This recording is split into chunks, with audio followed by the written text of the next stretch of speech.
Hello guys, Radhe Radhe सभी को good morning. तो आज है एकादशी निर्जला और निर्जला एकादशी की आप सभी को हार्दिक शुभकामनाएं। और आप चलते हैं अभी पूजा करने के लिए, क्योंकि आज हमारा व्रत यहीं से होती है हमारे दिन की शुरुआत। तो बने रहिए ब्लॉग पर। तो यहाँ पर चलते हैं हम। सबसे पहले सूर्य भगवान को जल देते हैं। छत पर आ गए हैं। हमारी छत जो खुली है चारों तरफ से, सूर्य भगवान आसानी से दिखाई देते हैं। तो छत पर हमने जल चढ़ा दिया सूर्य भगवान को, और यहाँ गए अपने घर के मंदिर में। यहाँ की हमने विष्णु भगवान की पूजा, और पूजा करने के बाद फिर सबसे लास्ट में कर दिया है आरती। यहाँ पर हमने प्रसाद में रखा है मिश्री है, और तुलसी दल है, और हल्दी रोली मोली जो भी होता है ना, सब कुछ रख दिया। आरती करने के बाद घर में सभी को प्रसाद दे दिया है। और यहाँ पे आई हूँ मैं अपनी गौरी को प्रसाद देने के लिए। तो इसने देखो खा पी कर ड्रम व्रम सब उल्टे पुल्टे कर दिए हैं। तो गाय ने भी यार खा लिया, और घर में सभी को प्रसाद मिल चुका है। और अब चलते हैं, थोड़ी चाय पानी बना लेते हैं। और शाम के भोजन में बनाएंगे आज हम कुट्टू की पकौड़ी, जिसे हमारे यहाँ पर सिंघाड़े का आटा भी बोला जाता है और कुट्टू का आटा भी बोला जाता है। तो यहाँ पर मैंने वो आलू को उबाल लिया है, उबाल कर काट लिया है, और पिट्ठे में मिला लिया है सेंधा नमक। और घी हमारा गर्म हो चुका है। यहाँ पर मैंने हरी मिर्चों को काट लिया है, अंदर रखा। तो सबसे पहले हम घी में हरी मिर्चों को डाल देंगे, और उसके बाद हम ना आलू की पिट्ठी को भी डाल देंगे।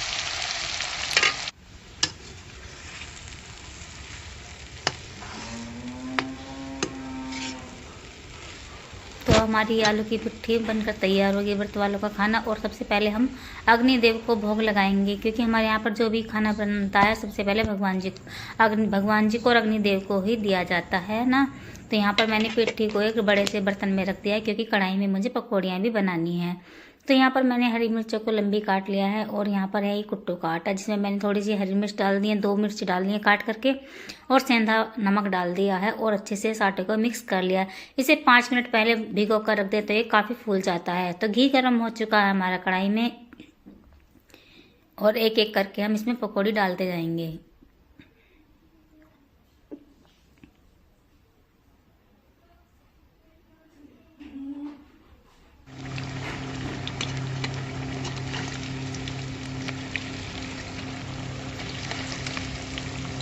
तो ये देखिए हमारी करारी सी क्रिस्पी पकौड़ी बन करके तैयार हो गई हैं।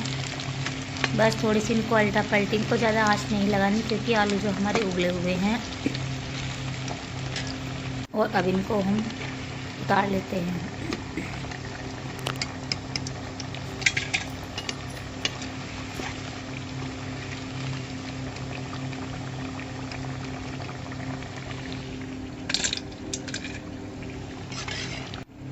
तो ये देखिए हमारी कुट्टू की पकौड़ी बन करके तैयार हो गई हैं। और आप लोगों को दिखा देते कि ये कितनी क्रिस्पी है, जितनी ये करारी है अंदर से, तो ऊपर से तो एक करारी है, लेकिन अंदर से बहुत ही सॉफ्ट है खाने में। तो ये देखिए हमने तोड़ कर दिखाई आपको, एकदम सॉफ्ट है।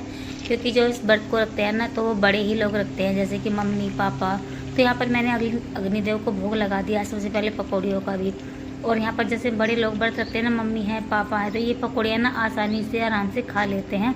तो जब भी कभी कुट्टू के आटे की पकौड़ी बनाओ ना, तो हमेशा ही आलू को उबाल कर और काट करके बनाना चाहिए। इस तरह की पकौड़ियाँ ना बच्चे और बड़े भी आराम से और आसानी से खा लेते हैं। तो यहाँ पर हमारी सारी पकौड़ियाँ बन चुकी हैं। सबसे पहले हम जाएंगे अपने घर के मंदिर में भोग लगाने के लिए। पिट्ठी भी हमारी बन करके तैयार हो गई है, और पकौड़ियाँ भी बनकर तैयार हो गई। और आप सब भाई बहनों की भी थाली लगा देते हैं। तो भगवान जी को हमने भोग लगा दिया है, और अब सब भाई बहनों की थाली लग करके तैयार हो गई है। तो ये हमारे आलू की पिट्ठी, और ये है हमारी आलू की पकौड़ियाँ, एकदम सॉफ्ट हैं। ये देखिए तोड़कर दिखाइए, एकदम मुलायम है। जब भी कभी पकौड़ी बनाओ ना, तो हमेशा उबले हुए आलू की पकौड़ी बनाओगे ना, तो एक बार बनाओगे तो बार बार ज़रूर खाओगे। तो यहाँ पर सबकी थाली तैयार लग कर हो गई है। और वीडियो थोड़ी बहुत भी अच्छी लगे तो वीडियो को लाइक कीजिए, सब्सक्राइब कर दीजिए चैनल को, और हमें कमेंट करके ये बताना कि आप एकादशी के व्रत में क्या खाते हैं और क्या नहीं खाते हैं। देखो भाई, हमारी मम्मी तो बीमार रहती है ना, इसीलिए हमारी मम्मी को एक टाइम नमक का ही चाहिए होता है। तो यहाँ पर मैंने घर में सबको दे दिया, और अपनी गाय को भी खिला दिया, क्योंकि हमारे घर में जो भी खाना बनता है सबसे पहले गाय माता को ही दिया जाता है। तो भाई सारा ही खाना हमारा बन करके तैयार होगा है एकादशी के व्रत का। मम्मी को भी दे दिया है, और पापा भी खा रहे हैं। हमारे घर में सभी लोग अधिकतर व्रत ही रहते हैं, व्रत का ही खाना खाया जाता है। आज रोटियां हमारे घर में नहीं बनेंगी। तो इस तरह की आप कुट्टू की पकौड़ी बनाकर देखना, उबले हुए आलू की, जो कि खाने में बहुत ही अच्छी लगेंगी। उबाल कर आलू बनाते हैं तो सब आराम से खा लेते हैं। तो फिर मिलते हैं आपसे नेक्स्ट में।